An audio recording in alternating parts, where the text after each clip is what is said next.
Le projet européen lui-même est d'abord un projet de droit qui met les valeurs et la dignité humaine au centre de cette aventure. Et on oublie que ce qui animait aussi les fondateurs du projet européen, c'était le fait qu'on sortait d'une tragédie épouvantable, la Deuxième Guerre mondiale, mais qu'on sortait d'un demi-siècle en Europe de confrontation. Noi oggi magnifichiamo l'Europa ed è importante perché la consideriamo la culla dei diritti rispetto ad altre realtà. Ma questa Europa, il secolo scorso, è stata in grado di suicidarsi ben 2 volte, con 2 guerre mondiali, prodotte anche e soprattutto dall'individuazione di un nemico.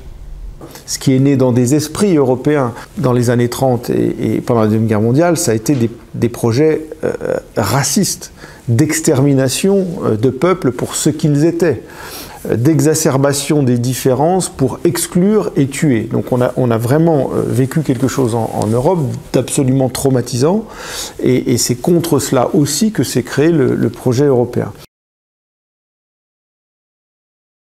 Donc premier point, le rappel, la profondeur historique qui doit toujours animer notre réflexion sur le projet européen, pourquoi on en est là et vers où il faut aller.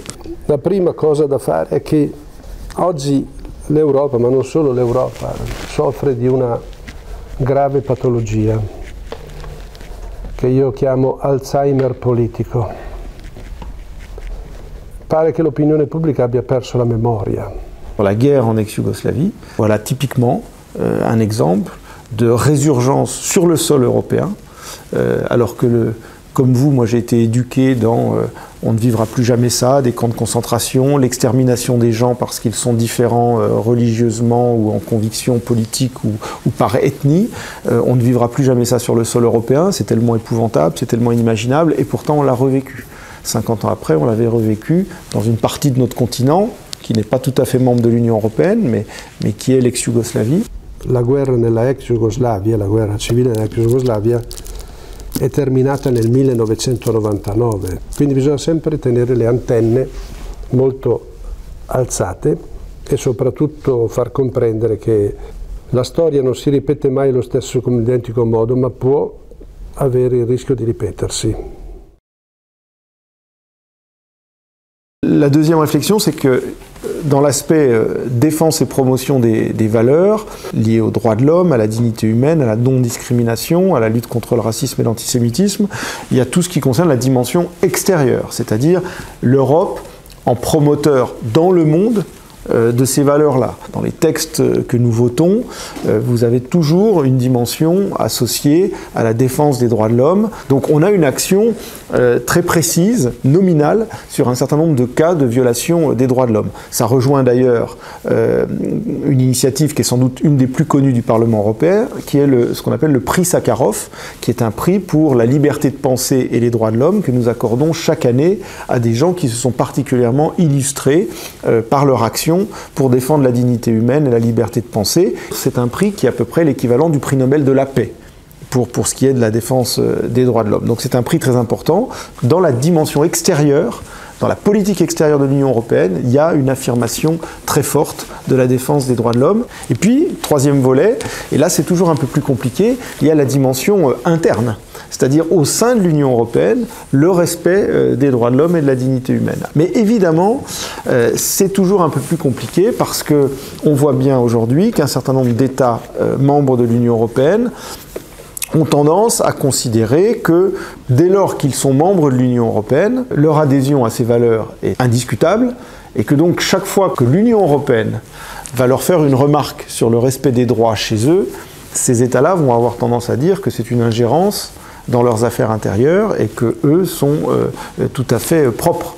Vous avez peut-être vu ces derniers temps un certain nombre de pays, essentiellement des pays d'Europe centrale et orientale, pour lesquels il y a eu certaines procédures d'engagés par l'Union européenne parce qu'il y avait des menaces sur l'état de droit, c'est-à-dire l'organisation des pouvoirs dans un certain nombre de pays. Les principes de l'état de droit, c'est séparation des pouvoirs, c'est indépendance de la justice, c'est le pouvoir politique ne nomme pas l'intégralité des juges, procureurs et personnes qui rendent la justice. Bon. Et dans un certain nombre de pays, on voit aujourd'hui des révisions de constitution qui amèneraient à ce que ces principes soient menacés.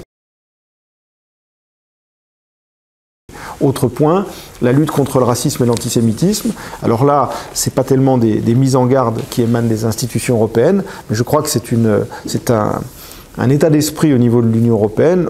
Alors la France a été frappée en particulier par une vague d'antisémitisme très fort. Vous avez dans d'autres pays des phénomènes de racisme par rapport notamment aux phénomènes migratoires. On voit bien qu'on a aujourd'hui un climat en Europe où racisme et antisémitisme, en tout cas, s'expriment de façon très inquiétante.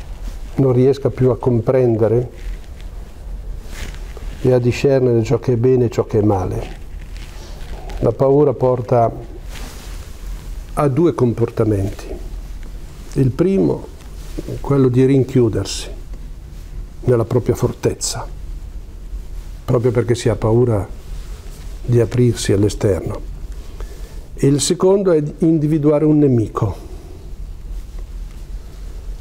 E questa individuazione del nemico è quella che produce quello che chiamiamo atteggiamento razzista, xenofobo, l'immigrato come pericolo, il diverso come pericolo, l'omosessuale come pericolo, il rom, il nomade come pericolo, l'ebreo come di nuovo pericolo.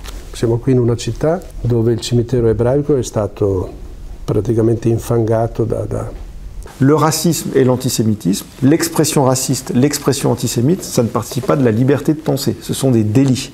Au regard de l'ampleur des phénomènes aujourd'hui qui travaillent nos sociétés, il faut être extrêmement vigilant là-dessus. Rien ne remplace jamais l'éducation, la transmission et l'éducation. L'éducation et la transmission au niveau de vos familles, au niveau de votre système éducatif, des associations dont vous pouvez être membre, tout ce qui contribue à faire de vous des citoyens. Le respect de l'autre, le respect de la dignité humaine, la lutte contre le racisme et l'antisémitisme, c'est quelque chose qui doit se vivre dans la vie quotidienne.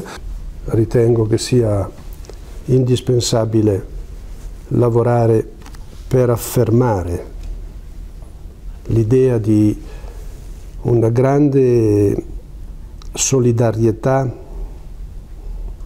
un sussulto, insisto, culturale. Surtout pas céder à la facilité, à la démagogie, à la tentation de tout relativiser. Voilà, il y a des choses qui doivent être sur notre continent, qui doivent être dans le monde entier, mais d'abord sur notre continent, qui doivent être préservées.